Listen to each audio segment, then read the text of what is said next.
USDJPY today analysis. Hello friends and welcome to your channel TubeCore. In this video, we'll talk about dollar against yen. And before we do that, if you are new to the channel, then make sure you subscribe and like and press the bell notification.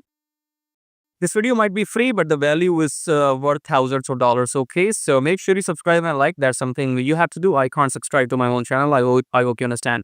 Below the video, you have some links. You can go and check out these links in your free time. The one I want to talk about is this monthly membership. In case you want to get full benefits, then you can check out this monthly membership and see the benefits you can get, because when we are recording the videos, for example, any YouTuber, uploading these analysis videos, so they are recording the video at a different time, and then I'm uploading them at a different time. You're watching them at a different time, and the market will be going live at a different time. So live trades will be happening at a different time. Okay. So these videos might help you to get the idea, but the actual trading happens when you are live in the market. So if you need live signals and everything live update, then make sure you check out this membership. Otherwise, just watch the video for free, but you can check out these links in the end. Now, starting with the weekly here, top-down approach, starting with the weekly. Weekly, I'm pretty sure that we are going for the uptrend, okay? So one candle, two candle, and then previously we did not make a new low. So this red candle did not make a new low. Okay, so it touched, this wick has crossed this low but did not make a new low. Then we have two blue candles. So I am sure that in weekly we are going for the reversal. But coming back to Delhi, in Delhi now we are going to be careful, because we are in the uptrend in USDJPY. So this is an uptrend pullback. Okay, now what will happen is, if this or coming red candle, okay, so if coming red candle will eat this blue candle, if there will be a red candle which will eat this blue candle, then we're gonna go and continue the downtrend. Okay, but this could be merely a pullback. So let's go back to 4 hour and let's see what's gonna happen. In 4 hour we have taken a pullback. So if you see this one here, so this long trend, then pullback, then this engulfing, and then we're gonna go, hopefully it should go up. Okay, so for now, you know what, it's 10 minutes to go before the US market closes on 5th of May. So I have something in my mind which I can only figure out if dollar is gonna go up or down after the market closes. Okay, so after 10 minutes I will have a clear picture if that dollar will go up tomorrow or if it will go down.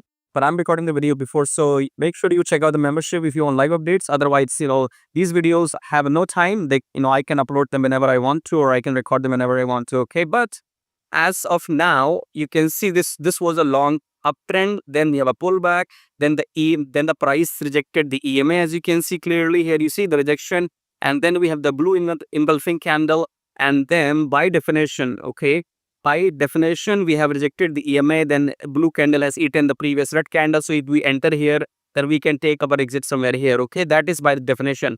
But I wouldn't do that, because I think dollar might go down tomorrow, because I have my own reasons to say that. But let's go back to 2 hours. So let's see, in 2 hours we are down. In 2 hours, you can see we're in the downtrend clearly, right? Downtrend, pullback, again continuing the downtrend. Okay, so we have to be very careful with this. Okay, because in 2 hours we might not break the low, and that 2 hour is being completed in next 10 minutes. Okay, so this candle in 2 hour might not break this low, which means that it could be a double bottom in 2 hour, and then the trend reversal. Okay, so as I said, as per definition, we had taken the pullback of this up, this was the uptrend, then a pullback, rejection from the EMA, then the engulfing candle. So everything is in our favor as per the definition. Okay, but if dollar decides to move down, then this will go down as well. And remember one thing, we have JPY holiday. Okay, so there's a Japanese bank holiday, so there will be no market movement in the Japanese stock market today. JPY is bank holiday. Okay, so I think well, my assumption is that dollar will go down tomorrow. Okay, because if you go and watch my previous videos on AUD USD and gold USD, which I have just uploaded a couple of 1 hour ago, so my assumption is that dollar is gonna go down. So I could be wrong, nobody knows, but I think dollar might go down. Maybe, I don't know, right? But yeah, as per the definition, if you come to Delhi here, this can merely be a pullback. Okay, so I would be confident to enter sell if in daily chart, if the red candle eats this blue candle. if this blue candle is eaten by a red candle in USDJPY, I will not hesitate to go down. But this red candle has not eaten the blue candle in daily. This can merely be a pullback. So uptrend, pullback, then we're gonna go up again tomorrow. Okay. So again, 4 hours is the key here. Do one thing. If you see the price breaking this previous high in the 4 hour, then you can enter back. That's all I have to say. Okay, that's the confidence I can give you. So if a new candle comes and that blue candle breaks this previous high, that's where you should enter buy and take your profit somewhere here, and it should be good to go. Right? Time will tell. So that's why I told you that I'm doing analysis based on what I see right now. Things might be different at a later time. So if you want some live updates and real time trades and signals and everything, make sure you subscribe to the channel, hit the like button, and join the monthly membership to get everything live. Okay, so I'll see you in my next video. Till then, keep watching.